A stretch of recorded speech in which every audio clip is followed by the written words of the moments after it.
프로그램 진행을 맡은 김도연입니다. 서울경제신문과 한국대학교육협회가 공동 주최하고 서울경제TV가 함께하는 대학생들을 위한 CEO 특강 꿈꾸는 젊음과의 소통. 우리나라 최고 기업의 CEO에게 경영 철학과 또 기업의 성장 원동력을 들어보고 미래의 대한민국을 이끌어갈 젊은이들이 글로벌 리더로서의 가치관을 확고히 정립하는 데 든든한 가이드가 되고자 이 귀중한 시간 오늘 마련해 봤습니다. 그럼 본격적인 강연에 앞서서 먼저 화면을 통해서 하영구 회장님 만나보도록 하시죠. 모든 시중은행과 특수은행, 지방은행과 함께 외국은행의 국내 지점으로 구성된 비영리 사단법인 전국은행연합회. 금융기관 상호 간의 업무 협조와 금융문제 조사 연구, 은행 업무 개선을 통해 금융산업의 발전을 도모하기 위해 설립된 은행연합회는 1928년 설립된 경성은행 집회소를 모체로 1948년 서울은행 집회소로 개최 후 1984년 전국은행연합회로 개편해 지금까지 이어오고 있습니다. 종합신용정보 집중기관의 지위에서 금융기관을 거래하는 개인과 기업들에 대한 신용정보 관리를 통해 건전한 신용거래 질서를 확립하고 있는 전국은행연합회. 은행산업을 선도하는 최고의 금융단체로 자리매김하고 있는데요. 이러한 은행연합회 수장을 맡고 있는 하영구 회장. 하영구 은행연합회장은 1981년 시티은행 서울지점에서 경력을 시작해 2001년 48세 나이로 한미은행장에 올라 최연소 은행장 기록을 세웠으며 2004년 한미은행과 시티은행 합병 후에도 한국시티은행장을 맡아 수행했습니다. 2014년 11월 28일에 전국은행연합회 회장으로 선출되면서 역대 은행연합회장 중 세 번째로 순수 민간 출신 회장이 되는데요. 경제, 금융에 대한 풍부한 식견과 경륜을 바탕으로 은행산업 발전에 크게 기여하고 있는 하영구 은행연합회장. 지금부터 대학생들을 위한 CEO 특강, 꿈꾸는 젊음과의 소통에서 하영구 회장의 이야기를 들어봅니다. 자, 안녕하십니까. 여기 지금 참석하신 분들이 대개 4학년이신가요? 네. 그러면은 취업 준비 중? 네. 맞아요? 여러분들 먼저 이렇게 저와 여러분들 만나볼 수 있는 기회를 주셔서 감사드리고요. 여기 와서 얘기를 해달라고 해서 무슨 말씀을 드려야 될까 좀 고민을 했었는데 대부분 이제 4학년 학생들이라 그러셔서 취업 준비 중일 테니까 상식선에서 여러분들이 좀 알아야 될 부분, 예를 들어서 전 세계적으로 큰 추세가 뭐가 가고 있느냐, 그 다음에 그러한 큰 추세 속에서 과거에는 정상이 아니라고 했던 것이 새로이 정상의 그 자리를 매김을 하고 있는 것들이 무엇이 있느냐, 그런 환경 속에서 우리나라 금융이 어떻게 하고 있느냐, 향후에 금융이 어떻게 가야 되느냐, 그 다음에 저가 지금까지 1981년부터 오늘까지 지금 커리어를 쌓아온 거에 대해서 설명을 드리면은 여러분들께 이제 도움이 되실지 않을까 해서 그런 순서로 여러분들께 말씀을 드리겠습니다. 제가 말씀드리기 전에 한 가지 좀 질문을 던져보려고 그러는데, 여러분들 지금 우리나라의 그 정년이 대개 55세 정년으로 돼 있는 거 아시죠? 여러분들 나중에 취업하면은 55세 되면은 직장을 떠나야 되는 55세라고 알고 계세요? 모르세요? 근데 요즘 이제 점점 평균 연령이 길어지기 때문에 55세의 정년을 60세로 지금 늘리는 걸로 법이 통과가 됐어요, 작년에. 그래서 내년부터는 이제 60세가 정년이 되는데, 60세가 정년이 되는 내년부터 어떤 현상이 일어날 것 같으냐. 근데 여러분 먼저 정년을 연장하는 거, 5년을 연장하는 거에 대해서 그게 하는 게 맞다? 아니면은 하지 말아야 된다. 한번 제가 여쭤볼게요. 정년 5년 연장하는 게 맞다. 지금 추세로 봤을 때. 한번 손 들어보세요. 그 다음에 연장하는 게 안 좋다? 거의 반반이네요. 근데 약간 연장하는 게 안 좋다고 말씀하신 분들이 많은데, 앞을 꿰뚫고 계시는 분들 같아. 연장하면 안 된다 그러시는 분들은. 왜 그러냐? 그냥 연장을 하게 되면은 앞으로 5년간 취업하는데 더 어려움이 있을 가능성이 많아요. 왜 지금 현재 있는 인원이 원래는 계속해서 빠져나가줘야 되는데 안 빠져나가고 계속 5년 동안 더 회사에 근무를 하기 때문에. 그렇죠? 근데 이런 제가 질문을 던진 이유가 지금 현재 여러 가지 메가 트렌드나 새로운 노멀한 시대에 우리가 지금 겪고 있는 그런 현실이기 때문에 질문을 드렸고요. 몇 가지 메가 트렌드를 한번 말씀을 드리면은 여러분들 많이 들어보셨을 거예요. 글로벌라이제이션, 그 다음에 디지털라이제이션, 그 다음에 인구 절벽, 그 다음에 다양성. 근데 특히 여기 네 가지 중에서 가장 혁명적인 현상을 가지고 오는 두 가지를 꼽으라 그러면 저는 디지털라이제이션하고 인구의 감소 부분에 대해서 두 가지를 꼽는데 글로벌라이제이션은 여러분들 잘 아시다시피 여러분들 직구하죠. 직접 구매 해외 사이트에 들어가 가지고 그런 거 아니면은 예를 들면은 세계는 평평하다로 많이 대변되는 그게 글로벌라이제이션인데 예를 들어서 미국에서 은행을 사용하는 고객이 콜센터에 전화를 하면은 액센트가 인도 액센트의 영어를 하는 사람이 나와서 다 업무 처리를 해줘요. 그런 것이 바로 글로벌라이제이션인데 그 글로벌라이제이션이 굉장히 좋은 것 같으면서도 엄청난 영향을 미치고 있는데 가장 큰 스케일의 글로벌라이제이션이라 그러면 결국은 중국하고 인도하고 소련이 과거에 마켓 이코노미 시장 경제에 편입이 안 됐다가 시장 경제로 들어오면서 전 세계 인구의 절반 정도가 시장 경제로 편입이 돼요. 그러면서 나오는 현상이 결국은 거의 전 세계의 생산 기지가 중국으로 몰려가고 전 세계의 IT에 대한 리서치나 개발이 인도로 가고 이렇게 하면서 어떤 현상이 나타나느냐. 미국 같은 경우에 중산층이 자꾸 줄어요. 그러다 보니까 부의 편중이 생기고 그러한 큰 그림의 글로벌라이제이션이 있는데 금융의 경우는 2007년, 2008년 글로벌 금융 위기 이후에 오히려 글로벌라이제이션이 축소되는 경향이 있어요. 하지만 금융에 있어서 여전히 전 세계의 금융의 강자는 가장 글로벌한 은행들이 금융의 강자입니다. 그런데 불행하게도 아직 우리나라에서는 그러한 글로벌한 은행이 하나도 안 껴 있어요. 지금 저희 나라 여러분들 보시면은 한국이 이렇게 있는데 전혀 글로벌한 은행에 끼어 있지를 못합니다. 앞으로 저희 숙제예요. 그 다음에 디지털라이제이션 부분을 잠깐 말씀을 드리면은 여기 여러분들 보시는 차트가 뭐냐 하면은 은행에 가셨을 때 은행에서 일어나는 거래 중에서 지점에서 소화되는 거래가 몇 퍼센트 정도 되느냐 하는 거를 보여주는 차트예요. 지금 여기 한번 보시면은 요 밑에 것이 가장 흐릿한 선이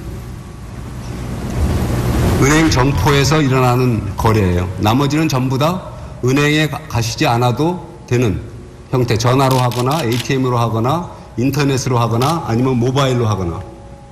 근데 문제는 그게 지금 10% 정도만 지점에서 거래가 되거든요.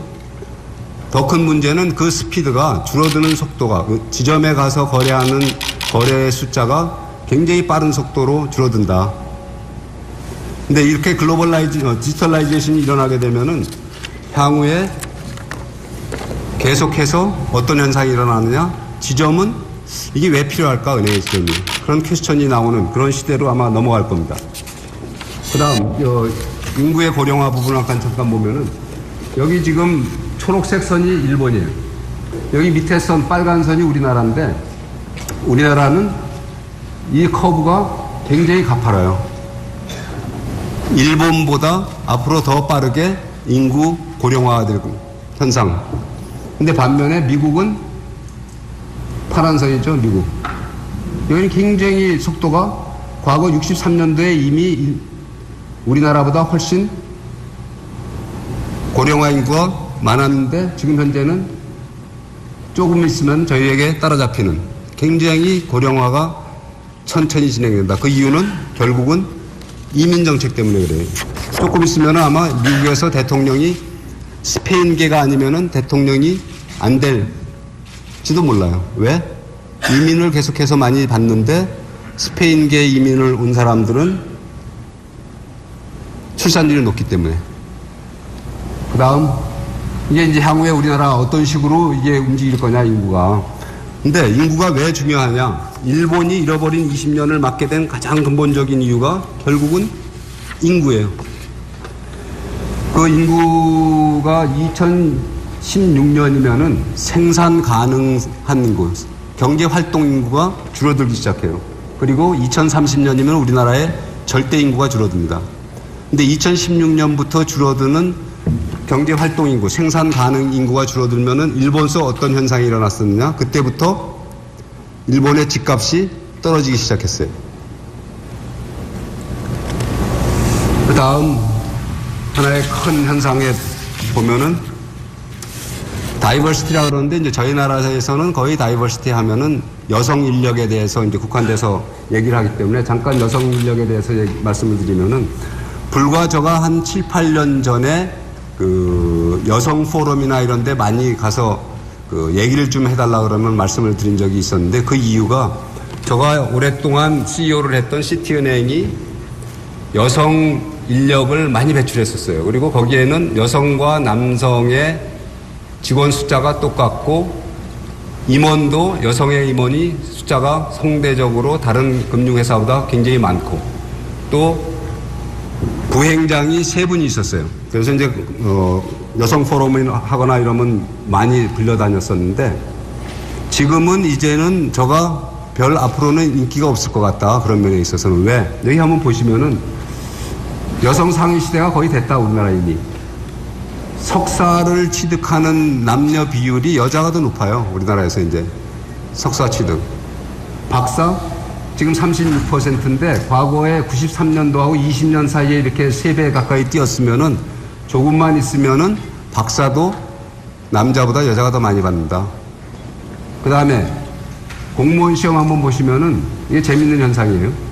5급 공무원이 좀 더 고위직이에요. 그죠? 7급은 약간 직급이 더 낮고. 근데 7급은 여자들이 37.5%, 반면에 5급 공무원, 더 고급 공무원은 여자의 비율이 더 높아요. 이것도 좀 있으면 50% 넘어갈 것 같아요.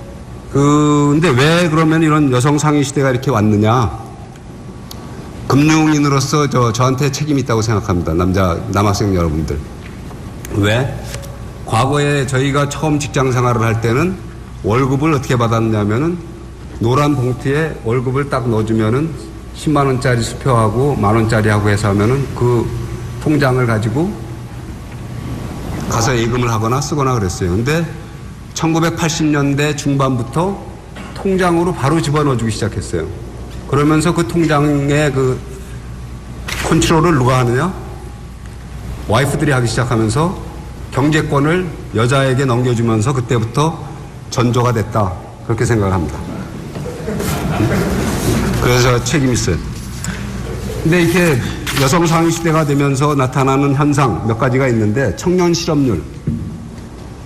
지금 실제로 공식적인 수치는 11% 정도 되는데 체감으로 느끼는 거는 그 2배쯤 된다고 얘기를 해요. 근데 왜 이렇게 높으냐?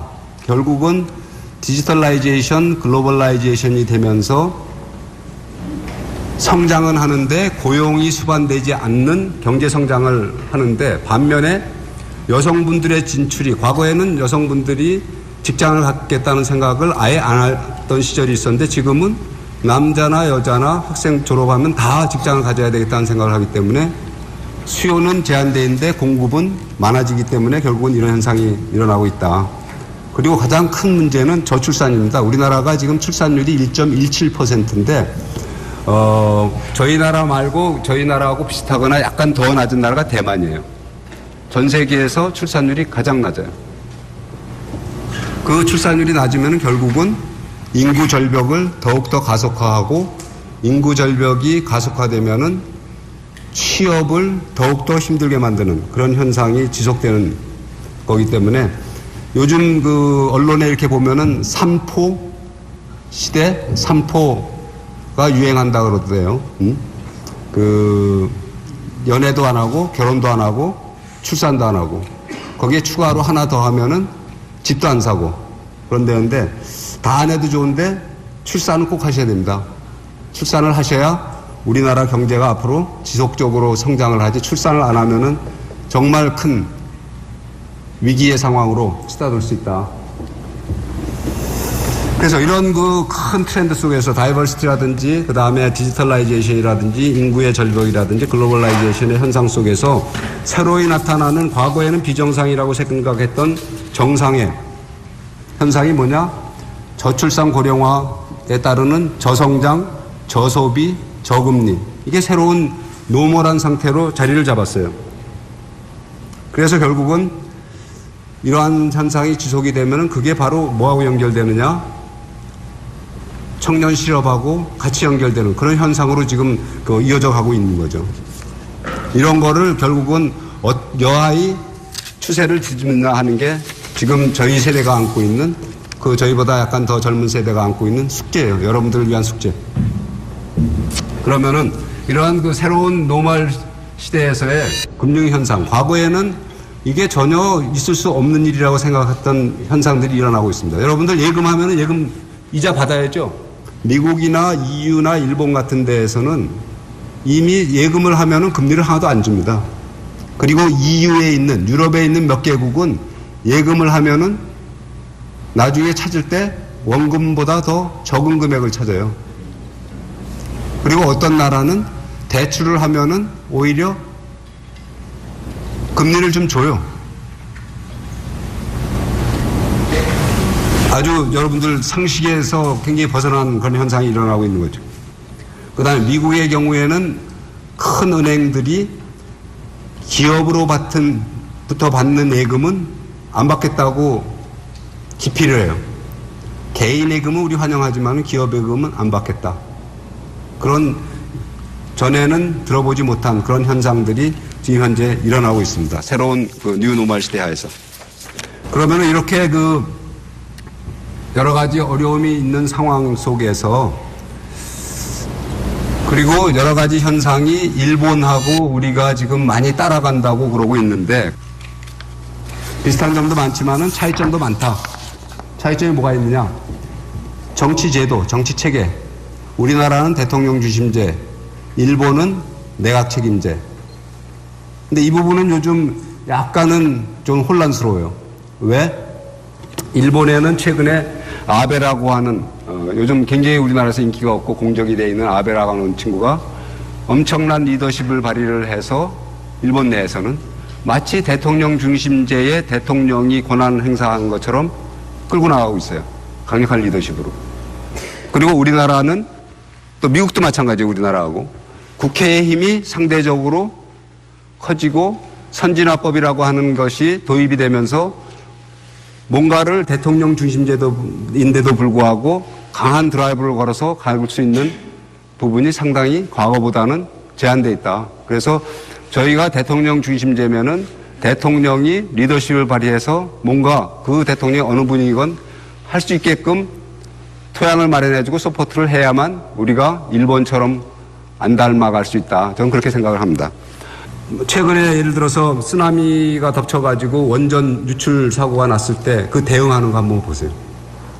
매뉴얼에 돼 있는 대로 거기 갔잖아요. 그게 경제에는 썩 좋은 게 아니다. 그래서 저희 나라는 다이내믹한 그런 국민성을 가지고 있어서 일본처럼 꼭 가지 않을 수 있다.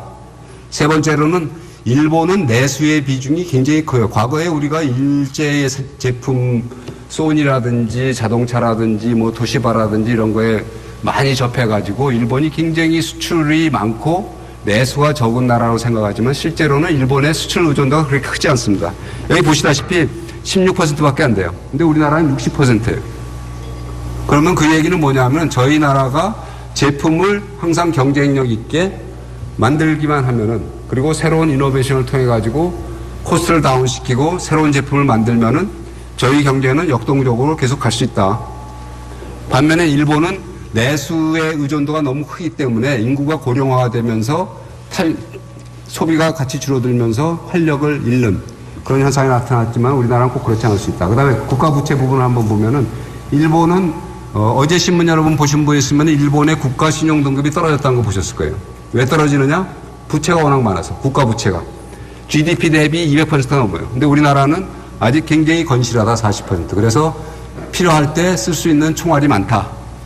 그 다음에 인구가 큰 영향을 미쳤다고 말씀드렸는데, 물론 이제 인구뿐만이 아니고 일본의 그 산업 자체가 과거에 굴뚝 산업, 전통 산업에서 빨리 디지털라이제이션에 맞는 산업으로 그 넘어가지 못한 것도 있지만은 인구 부분으로 다시 그 포커스를 맞춰보면은 일본은 대체할 수 있는 인력이 별로 없습니다. 남아있는 유일한 인력이라고 하는 것이 여성 인력 활용 밖에 남아있는 게 없어요. 왜? 일본은 외국 노동자에 대한, 외국인에 대한 어떤 그 이민이나 아니면은 취업 비자나 이런 데 굉장히 까다로워요. 우리나라보다. 근데 반면 우리나라는 그런 면에 있어서 유연성이 있고 여성 인력, 일본 여성 인력보다 우리나라의 여성 인력이 프로골프 하는 거 보면 더 우수하다는 거 여러분도 아마 느끼실 거예요. 그 다음에 북한이라고 하는 소위 그 큰 인력 자원, 그 다음에 큰 시장이 우리한테는 붙어 있다. 그래서 꼭 일본처럼 안 갈 수 있다.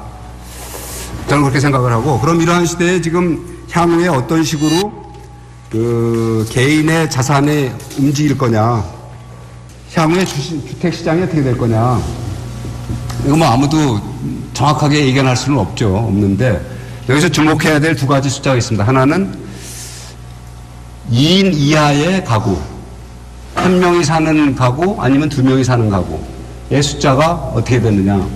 그 다음에 전체적으로 경제활동부의 변화가 어떠냐. 요 지금 빨간 선이 일본의 경제활동의 변화, 이게 우리나라의 경제활동 인구의 변화예요. 이 일본의 경제활동 인구의 변화가 여기서 꼬꾸라지면서 요거 막대 그래프가 집값입니다. 이 떨어지기 시작했어요, 집값이. 그래서 이 피크가 132 인덱스였으면은 지금 떨어져 있는 게 70이 채 안 돼요. 그러면 우리나라는 지금 이게 이제 그 인구가 내년부터 피크가 돼서 내년을 피크로 해서 줄어든다 그랬으니까 집값이 서서히 떨어질 거다. 지금 이제 이렇게들 전망을 하는 거죠. 전망을 하는데, 그러면은 모든 집값이 떨어질 거냐? 꼭 그렇지 않을 수도 있어요. 근데 이제 문제는 과거에는 저희 세대나 저희보다 조금 젊은 사람들의 세대는 집을 사도 중형 내지는 대형을 선호했어요. 뭐 식구들이 4명 내지 5명 이렇게 됐었으니까. 근데 지금은 아까 여기서 보신 대로 2인 이하의 가구가 이미 절반을 넘어섰어요. 우리나라에서. 그러면은 큰 평수의 아파트는 팔려고 내놔도 별로 잘 안 팔려요. 그리고 인구 증가율이, 출산율이 1.17%밖에 안 되면은 결혼을 해서 두 사람이 같이 사는데 낳는 사람 수가 2가 안 되면은 결국은 어떻게 됩니까? 나중에 결혼을 하면은 양쪽 집에 집이 있는데 두 사람이 만나면 한 사람밖에, 한 가구밖에 안 되잖아요. 그죠? 그런 여러 가지 이유 때문에 과연 향후에 집값이 어떻게 될 거냐. 단기적으로는 뭐 여러 가지 현상이 있을 수 있습니다. 올라갔다가 뭐 내려갔다 할 수 있지만 큰 그림으로 보면은 주택 가격은 안정이 될 가능성이 많다고 전 생각을 해요. 그리고 특히 소형이나 소형의 주택의 경우에 대한 수요는 계속 있을 거고, 대형에 대한 수요는 앞으로 상대적으로 줄어들지 않겠느냐.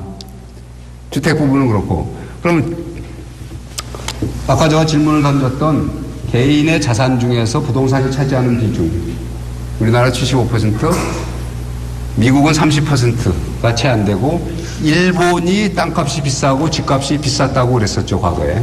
근데 아까 제가 보여드린 대로 인구가 줄어들고 나와서 지금 현재 과거 집값의 인덱스를 보면 반 정도 떨어져서 상대적으로 일본은 많이 줄었는데, 일본도 과거에 주택 가격이 높았을 때는 저희 나라처럼 개인 자산 포트폴리오 중에서 집이 차지하는, 부동산이 차지하는 비중이 굉장히 높았었습니다. 그러면은 부동산에 대한 개념 자체가 이제 바뀌고 있는 거죠. 바뀌고 있는데, 과거에는 부동산을 투자의 개념으로 전부 생각을 했었어요. 그리고 투자의 개념으로 생각을 했기 때문에 우리나라는 다른 나라보다 훨씬 더 아파트 형태의 주거 공간이 많은 거예요.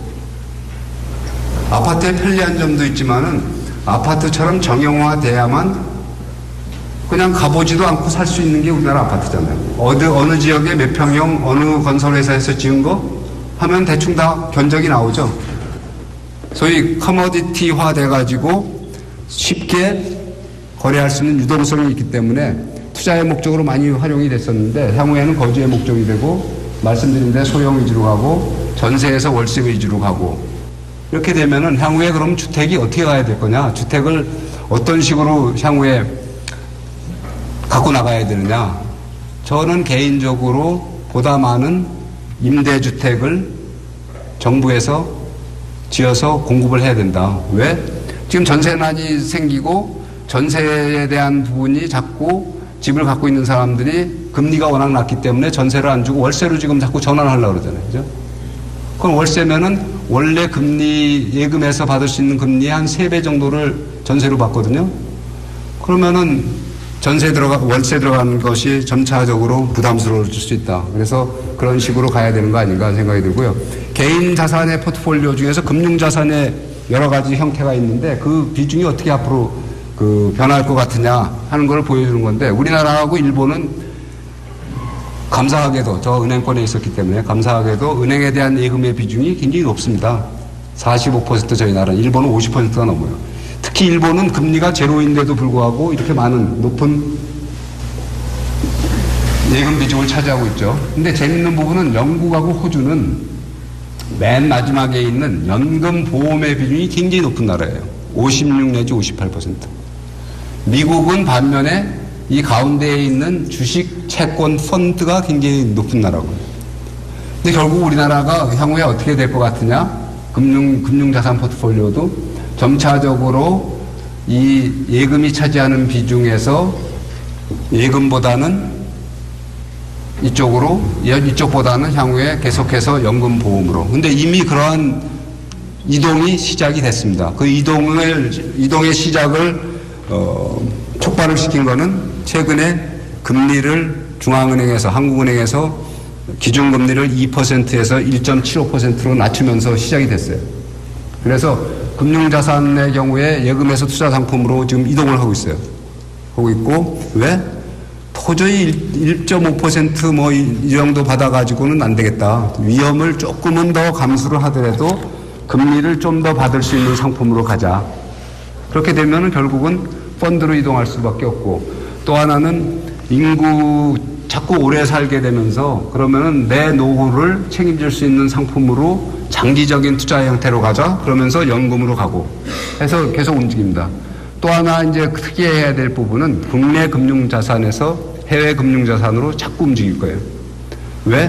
우리나라는 금리가 상대적으로 낮습니다. 상대적으로 낮다는 얘기는 뭐냐면은 똑같은 신용등급, 예를 들어서 똑같은 삼성전자처럼 우량기업이 발행한 채권의 금리가 우리나라의 기업보다는 해외에 같은 신용등급을 가진 기업이 발행한 금리가 더 높은 경우들이 꽤 많이 있어요. 그럼 그런 식으로 이동을 해가는 거죠. 그리고 국가에 대한 주식에 대한 투자도 마찬가지, 상대적으로 이머징한, 새로 진출하는 이런 그 경제 쪽으로 움직여가게 돼 있죠. 우리나라 금융산업에 대해서 잠깐 말씀드리겠습니다. 우리나라 금융산업 이렇게 보면은 전 세계에서 80이다. 뭐 그래서 신문 보시면은 우간다 수준이다. 뭐 이렇게 얘기를 하는데 저는 개인적으로 동의하지 않아요. 그 서베이의 내용이나 서베이에 참여한 사람들 여러 가지를 보면은 그게 꼭 객관적인 그 나라 금융의 경쟁력을 얘기한다고는 보지 않는데 실제로 82 정도 되는 가장 객관적인 수치는 있어요. 뭐냐? 전 세계의 은행 중에서, 국가의 은행 중에서 수익성. 그러면 이 은행이, 우리나라 은행이 버는 수익률이 다른 나라에 비교했을 때 어떠냐 했을 때 2013년도에 우리나라가 83입니다. 근데 실제로 금융의 인프라라든지 금융에서 근무하는 사람들이라든지 은행을 경영하는 부분이라든지 테크놀로지라든지 이런 거는 상당히 높은 수준에 있다고 저는 생각을 해요. 하지만은 실제로 적어도 수익성 면에서는 굉장히 떨어진다.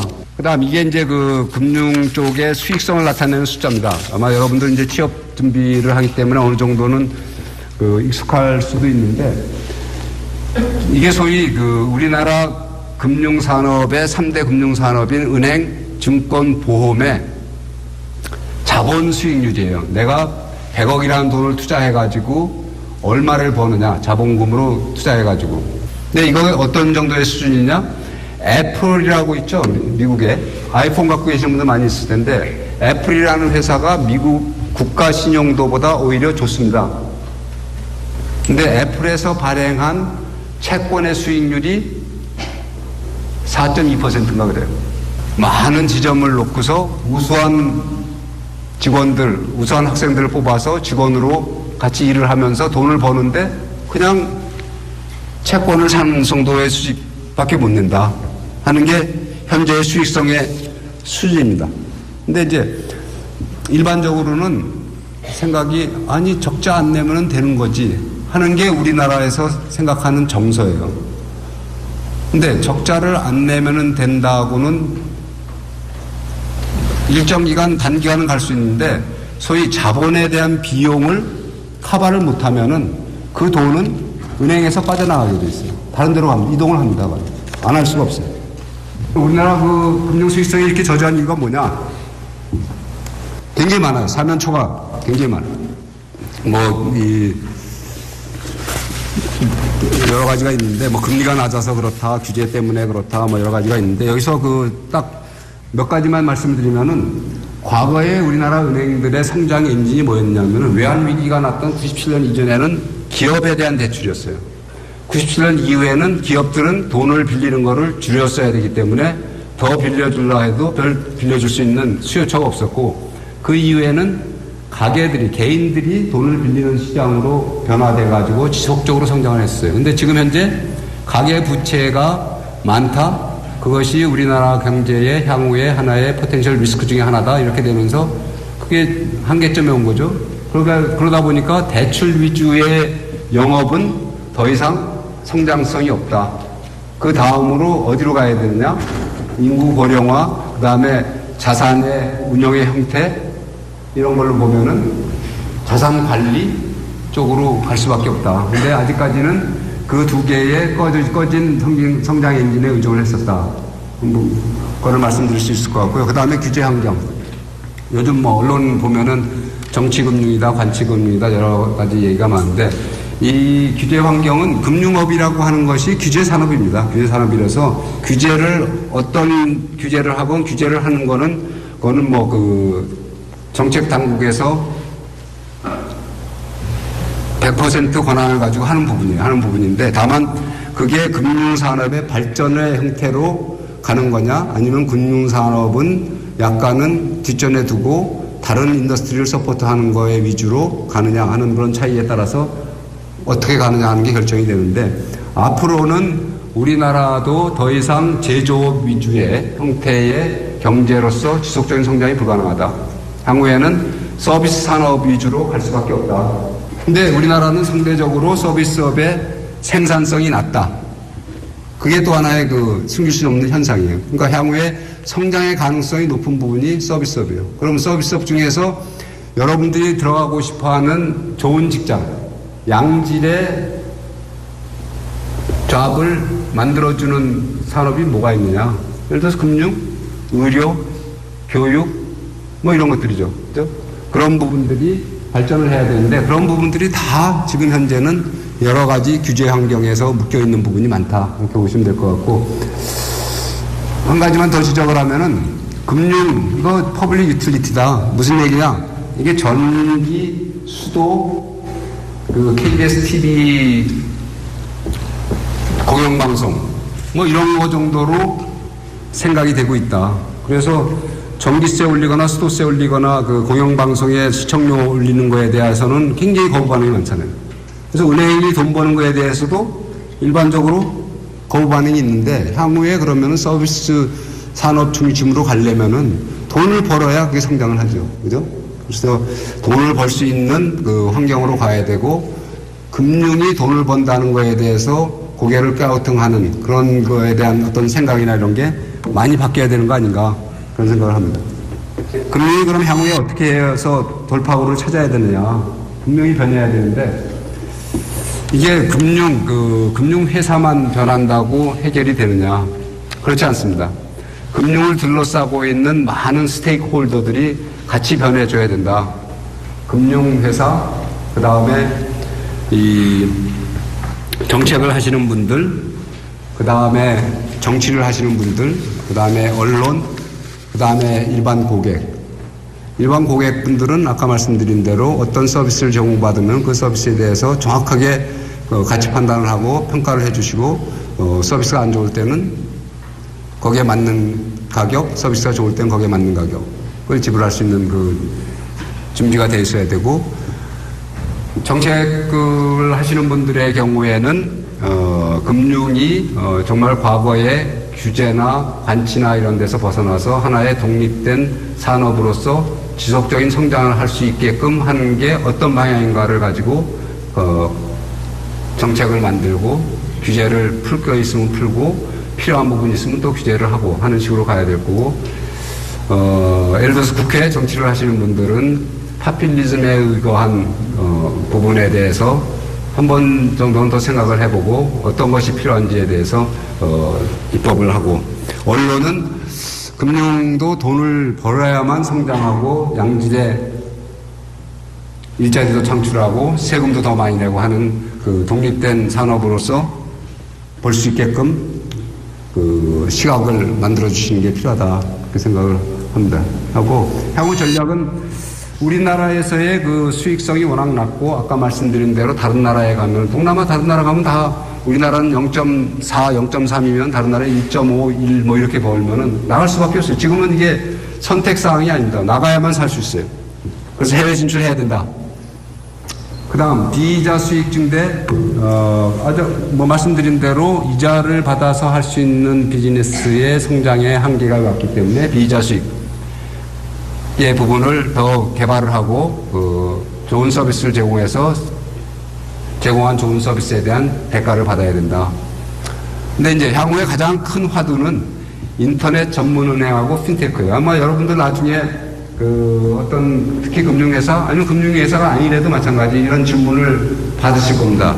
인터넷 전문은행 내지는 핀테크, 그 핀테크가 뭐냐? 핀테크에 대해서 향후에 여러분들 생각할 때 어떻게 될 것 같으냐? 뭐 이런 질문을 받을 수 있을 것 같은데, 미국의 페이팔이라는 회사가 있죠. 페이팔이라는 회사 들어보셨어요? 핀테크의 대표적인 회사입니다. 페이팔이. 근데 거기가 1998년도에 처음 설립이 됐어요. 근데 그 무렵에 우리나라도 페이게이트 인터페이라고 하는 회사가 설립이 됐었어요. 설립이 됐는데 우리나라는 전혀 진전이 없었고 미국은 계속해서 발달을 하고, 그때 당시에 소위 핀테크에 대해서 제대로 규제에 대한 부분이라는 거를 조성을 못 해줘서 발달을 못 했을 뿐이지, 기술에 있어서 테크놀로지만에 있어서는 전혀 흠이 없다고 생각합니다. 그래서 향후에 이 부분이 이번에 지금 새로운 금융 정책팀, 금융위원장, 원장 여러분들이 이렇게 새로 구성이 됐는데, 그분들의 강력한 의지를 갖고 있어서 이게 풀리면은 분명하게 발전하고 성공을 할 거다. 근데 그 이유가 뭐냐면은, 그 이유는 바로 여기 있습니다. 뭐냐면은,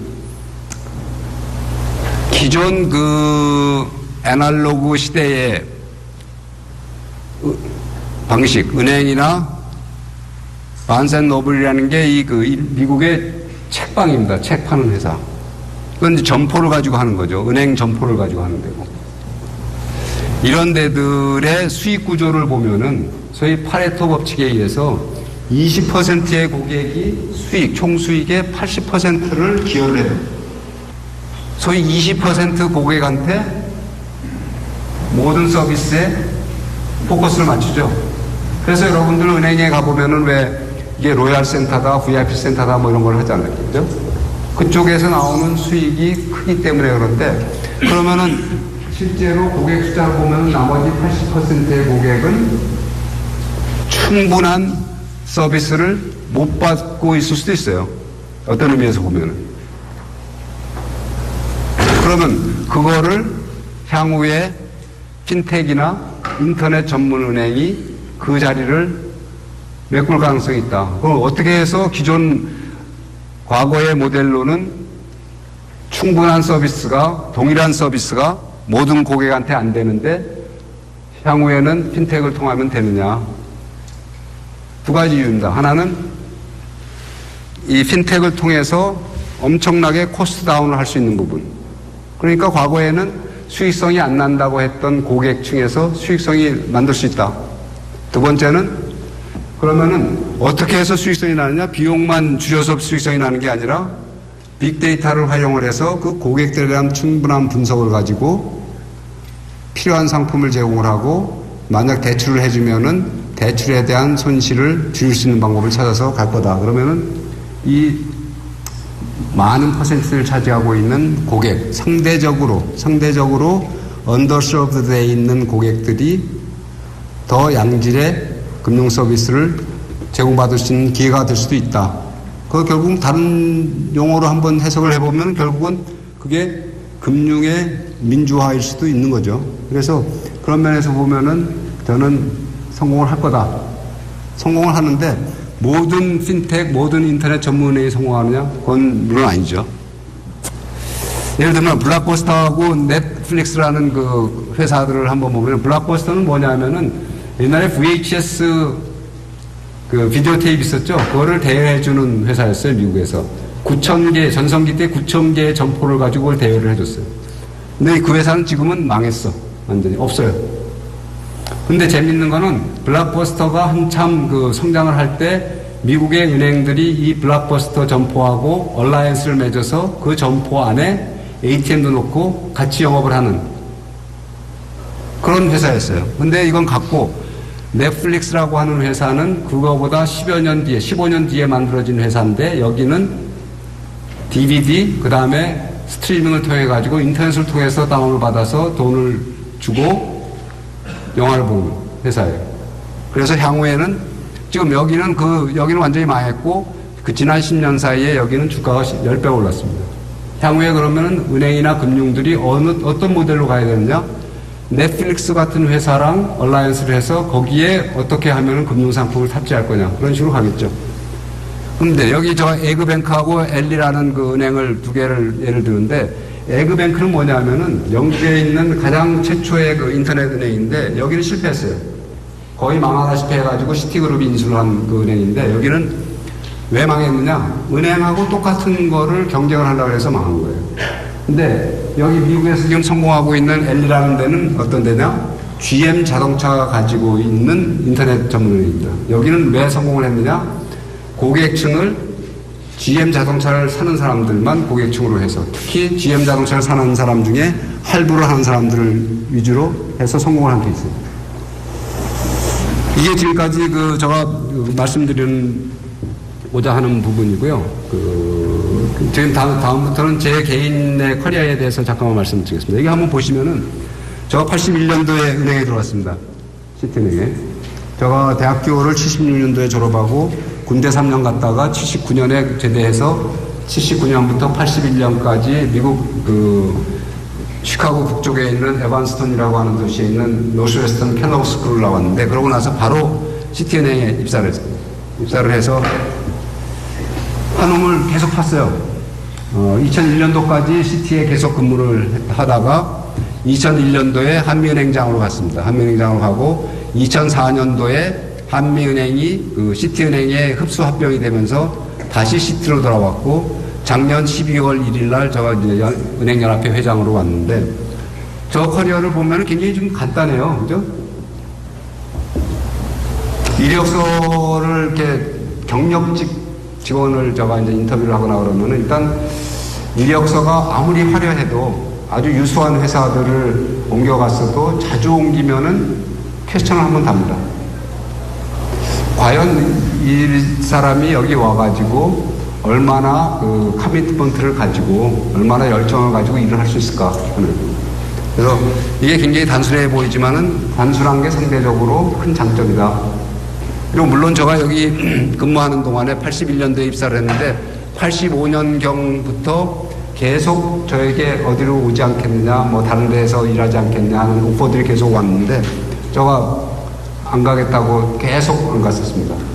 그리고 안 갈 때는 우리 회사로 오지 않겠냐 할 때는 대개 월급을 받는 거에 2배는 올려주겠다. 그 다음에 타이틀도 더 높은 포지션으로 옮겨주겠다 하고 그래요. 그런데 여러분들 향후에 직장생활 할 때 그런 유혹이 있으면은 과감하게 뿌리치는 게 좋다. 일정 단계에 올라갈 때까지는. 그거 뭐하고 똑같으냐? 적금 드는 거하고 똑같아요.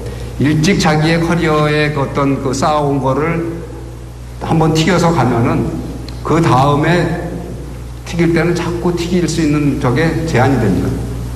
기왕 만약에 한번 옮겨야 되겠다 그러면 충분한 자기의 그 가치를 축적을 한 뒤에 옮겨야 된다. 그런 말씀을 드리고 싶고, 여기 이제 굉장히 간단해 보이긴 하지만은 은행업 중에서 가장 중요한 3가지 분야가 그 투자금융, 기업금융, 개인금융이거든요. 근데 여기 보면은 CT에 있었지만 저 3가지 분야를 다 돌아다니면서 했어요. 근데 이게 그 자기가 어떤 직장에서 승진을 하는데 이게 꼭 도움이 되느냐? 자꾸 옮겨가는 게 도움 안 돼요. 근데 그럼에도 불구하고 저가 계속해서 옮겨 다녔던 이유는 저가 가지고 있는 커리어의 골이 남보다 빨리 승진하고 남보다 빨리 돈을 좀 더 많이 받는 거가 아니고 내가 뭐가 되겠다, 내가 뭐 궁극적으로 달성하고자 하는 목적이 뭐냐에 맞춰서 가려면은 뭐가 가장 좋은 방법이냐 하는 데에 따라서 커리어를 계속해서 개발을 하고 갔다고 보시면 될 겁니다. 왜? 은행의 그 CEO를 하기 위해서는 각 비즈니스의 다른 분야를 경험을 해보는 게 굉장히 중요하다 하는 생각을 좀 갖고 있었어요. 특히 여기서 예를 들면은 그 코퍼레이트 뱅킹하고 인베스트먼트 뱅킹은 비슷합니다. 이 고객군이 같아서. 근데 개인 금융으로 가는 거는 전혀 다른 비즈니스예요. 완전히 다른 비즈니스예요. 예를 들면은 은행에 있다가 국내 그 일반 기업, 소위 재벌 기업의 CFO가 되는 것이 훨씬 더 가까운 비슷한 업무를 가는 거고, 은행 내의 기업이나 투자금융을 하다가 개인금융을 하는 거는 그거보다 더 다른 변화를 하는 건데, 그럼에도 불구하고 어떤 커리어의 골에 맞다고 하면은 가는 게 맞다. 그런 말씀을 여기서 드리고 싶고요. 그 다음 여러분들이 나중에 직장 생활을 하면은 뭔가 다른 부서로 옮기고 싶다? 아니면 승진을 하고 싶다 했을 때 가장 중요한 건 여러분들의 후임입니다. 그 다음에 누가 오느냐. 왜? 승진을 시키고 아니면은 다른 부서로 옮겨주고 싶어도 올 사람이 없으면은 못 옮겨줘요. 그래서 항상 같이 일하는 사람들로 하여금 더 성장할 수 있게끔 키워줘야 된다. 그 정도로 저 말씀을 드리겠습니다. 오늘 하영구 회장님의 강연 여러분께 많이 도움이 되셨는지 모르겠습니다. 도움이 되셨나요? 네. 지금까지 강연을 잘 해주신 하영구 회장님께 감사의 박수 드려야 될 텐데요. 네, 뜨거운 박수 부탁드립니다. 네, 하영구 회장과 함께한 대학생들을 위한 CEO 특강 꿈꾸는 젊은가의 소통, 오늘은 여기에서 마무리하도록 하겠습니다. 다음 시간에도 대한민국 최고의 CEO와 함께 다시 찾아오도록 하겠습니다. 함께해 주신 여러분 고맙습니다.